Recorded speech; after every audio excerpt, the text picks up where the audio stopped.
the generational divide, different visions for the business. Look, my dad and I were from different generations without question. We had different points of view.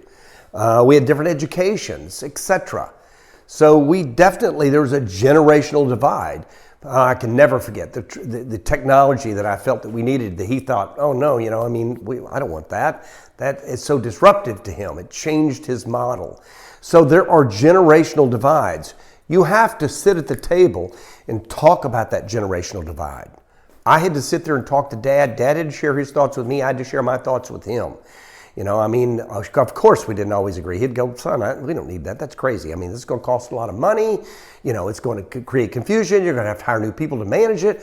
These are the conversations that are had. But as we all know, our company has to be competitive and remain competitive. In order to do that, you have to evolve. So that generational divide it can be a problem, but it should not be a problem. You're taking the old experience of my father in 30, 40 years ago, we're molding it with my new thoughts of the business and trying to bring those together, taking his expertise and experience of success and failure with my new innovative ideas that could be fairly complex and problematic. Molding those together, the beauty of the generational divide is knowing how to bring it together and create a cohesive team.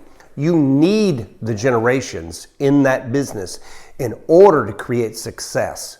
Again, you have to know how to manage it, talk among yourselves, be able to be kind and be responsive to the other party, not argumentative, but open to their thoughts. And when there's a closed mind, do everything you can to help open that mind.